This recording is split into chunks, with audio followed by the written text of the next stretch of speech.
আমার নাম রেন্টু শেখ। আমার ছেলের নাম এমডি রেজা শেখ। তো ছেলে ব্লাড ক্যান্সার, বয়স 18 বছর। তো ছেলের প্রথম স্টেজ হয়েছিল টাইফয়েড জ্বর। তাকে দেখালাম, দেখার পর ডাক্তার বললো যে এটা ক্যান্সারে পরিণত হয়ে গেছে। তো ব্লাড ক্যান্সার হয়েছে কি হয়নি সেটা আমি পুরোটাই বলবো না, কিন্তু আপনারা চলে যান কলকাতায় চিকিৎসা করার। ওইখানে চিকিৎসাতে ফলাফল বুঝতে পারবেন, রিপোর্ট করবে, তারা রিপোর্টের মাধ্যমে বুঝতে পারা যাবে। তো আমি ছেলেকে নিয়ে চলে এলাম কলকাতা। চলে আসার পর সব রকম ট্রিটমেন্ট শুরু হওয়ার পর বললো যে আপনার ছেলেকে ক্যান্সার হয়েছে।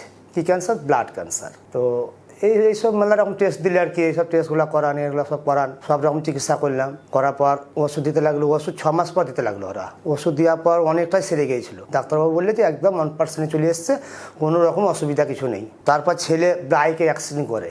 বাইক অ্যাক্সিডেন্ট করার পর ওই ওষুধটা বন্ধ ছিল 20 দিন। 20 দিন বন্ধ হয়ে যাওয়ার পর অসুখটা আবার বেড়ে গেল। তখন ডাক্তারবাবু বললো যে আপনাদের এই ওষুধটা তার কাজ করছে না, কী করতে হবে?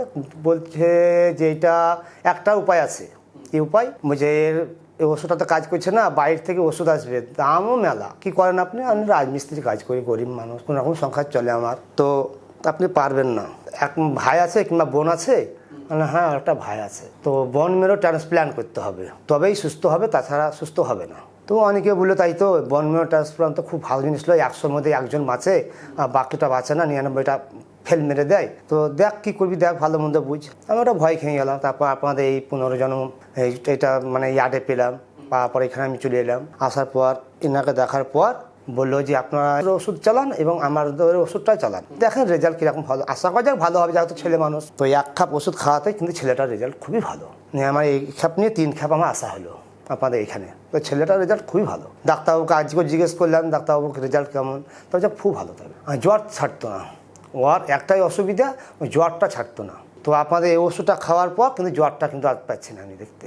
খাওয়া দাওয়া কোনো প্রবলেম নাই, খাওয়া দাওয়া সব রকম করছে। আপনারা যেটা যেটা বলেছেন সেটাই খাওয়াচ্ছি, সব লিস্টে লেখা আছে, এসবগুলো খাওয়াচ্ছি। যেসবগুলো নিঃশ্বাস সেগুলো খাওয়ায় না, তো রেজাল্ট ভালো। না, বাড়িতে বলছে যে আমার আগকার থেকে এখন খুব ভালো আছি। আগে যে হারে আমার ঘুম হতো না, ঘুমটা হতো না, হঠাৎ করে চিল্লি উঠতে চাতুন হয়ে যেত। এখন চিল্লি আছে, চাতুন হয়েছে না, ঘুমটা ভালো হয়েছে, খাওয়া দাওয়া বেশ করছে, খারাপ করে না।